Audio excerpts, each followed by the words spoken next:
Welcome to Let the Quran Speak. I'm here with a very special guest from the United Kingdom, Iqbal Nasim.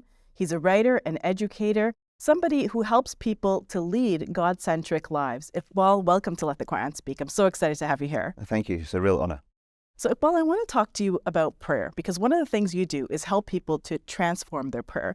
So I want to begin by asking you, what's the point of prayer? Because, when we as parents, and you're a parent yourself, one of the common questions that we get from our children is, why do we have to pray, right? What's the point? This is boring. So I'm sure you've heard that. And it's not just that kids have this question, it's also adults. We might not voice it, but it might come out in the way that we approach prayer. Mm-hmm. So, how do you deal with those thoughts that people have about prayer in your Transform Your Prayer program or in terms of the people that you meet? Sure. So there's different levels at which we can answer this important question. At a very simple and a basic level, clearly the purpose of prayer is to remember God.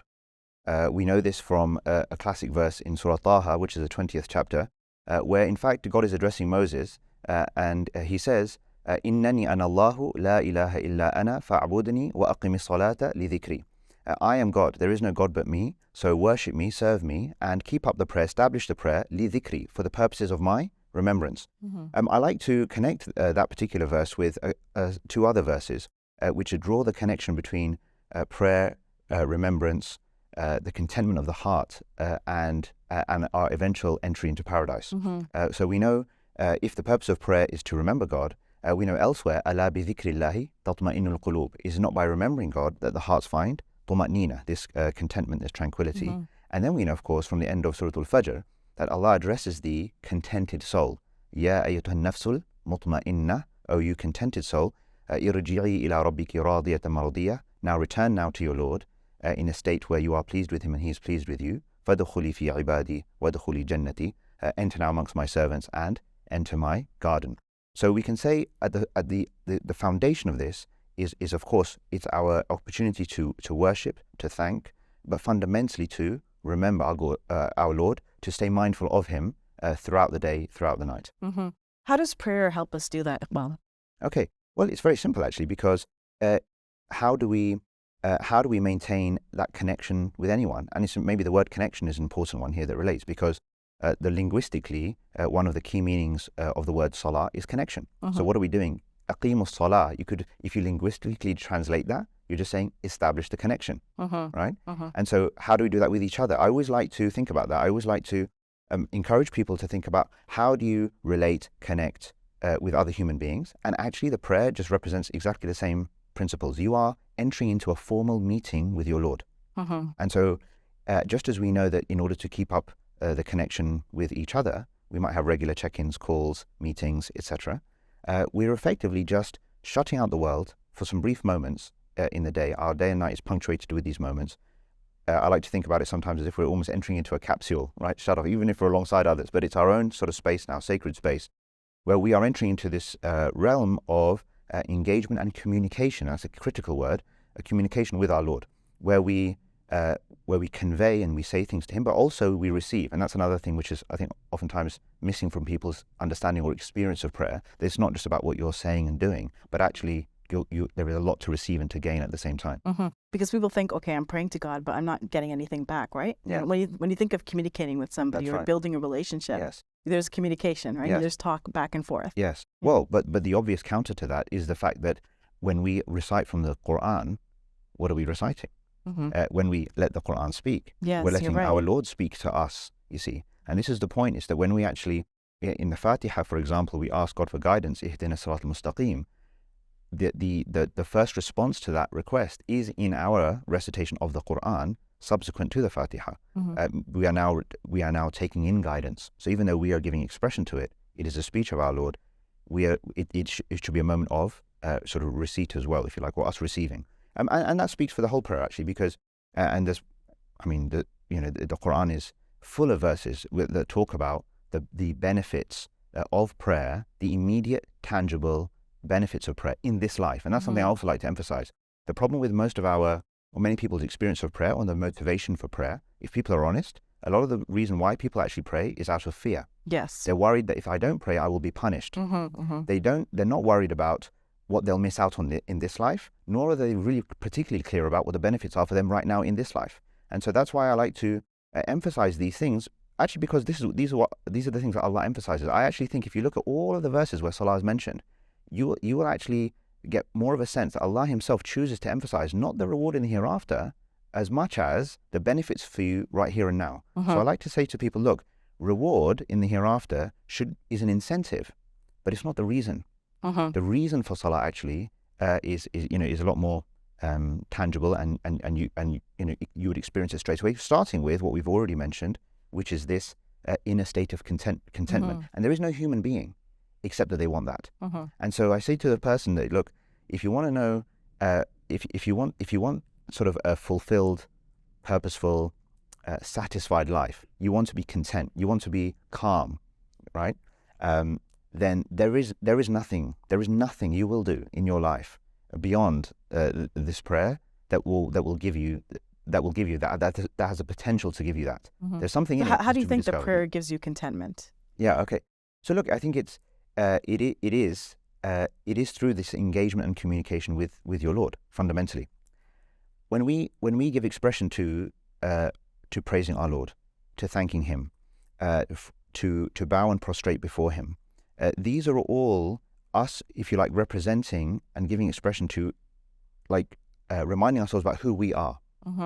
And the reason why a person suffers from a lack of contentment and confusion and sort of disarray within themselves in this life is because you have forgotten who you are.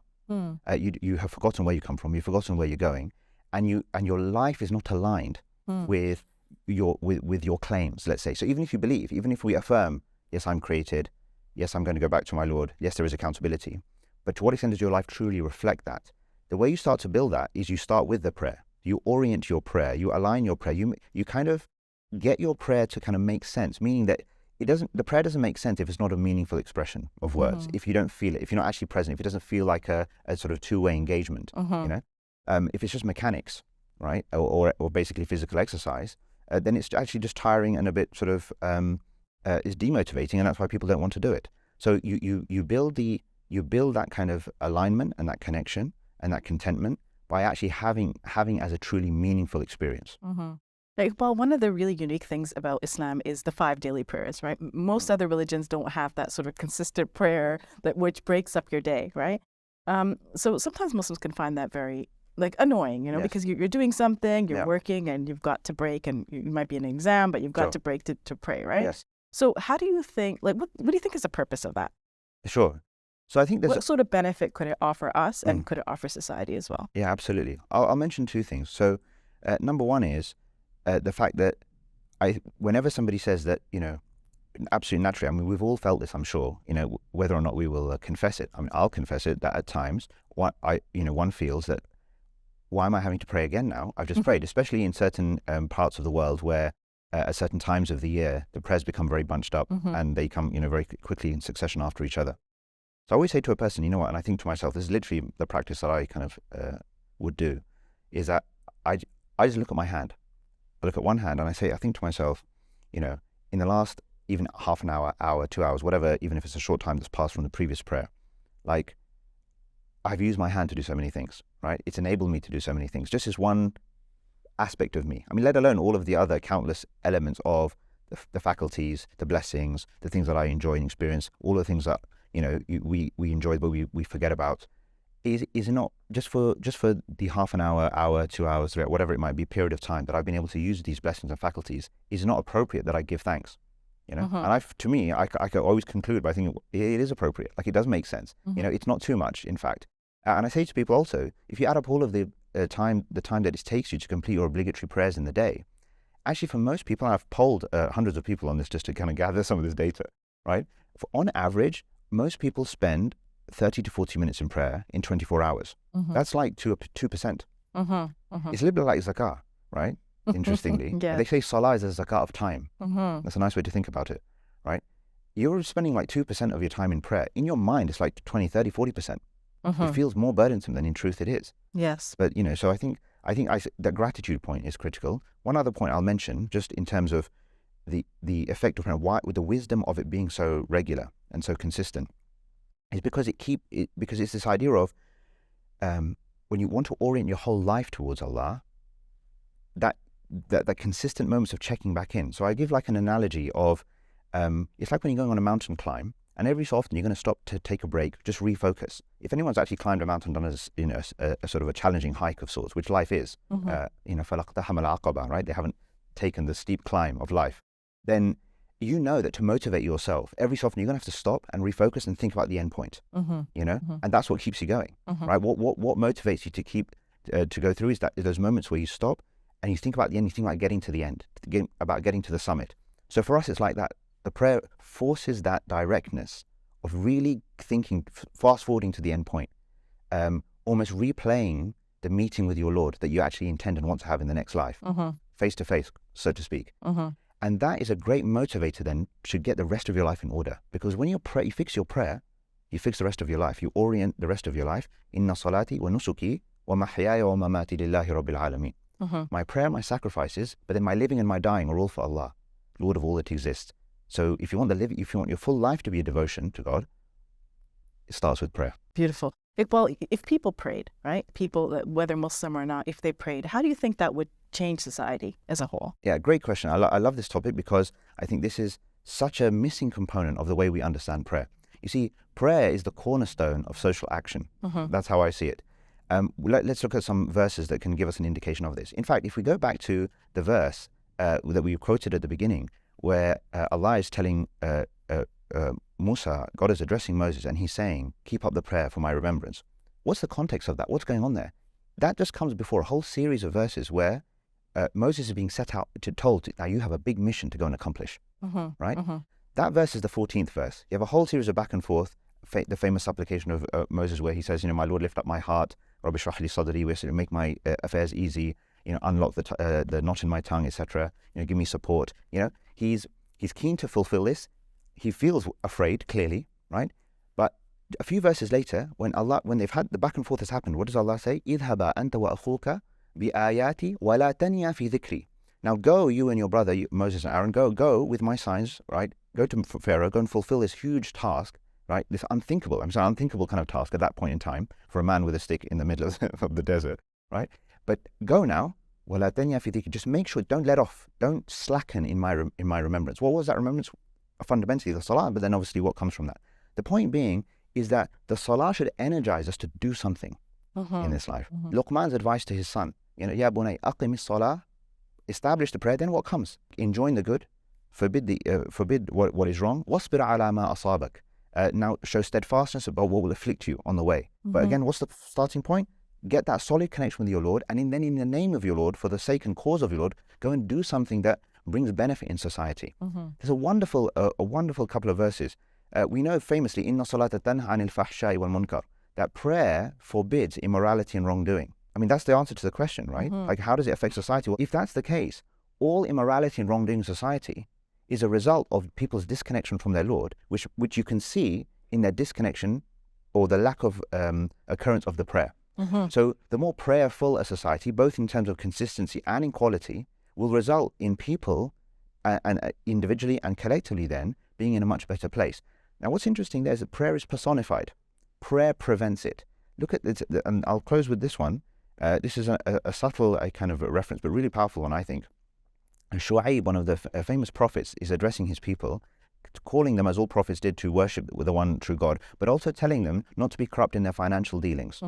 They respond, they say, قالوا يا شعيب, they say, oh Shu'aib, أصلاتك تأمرك?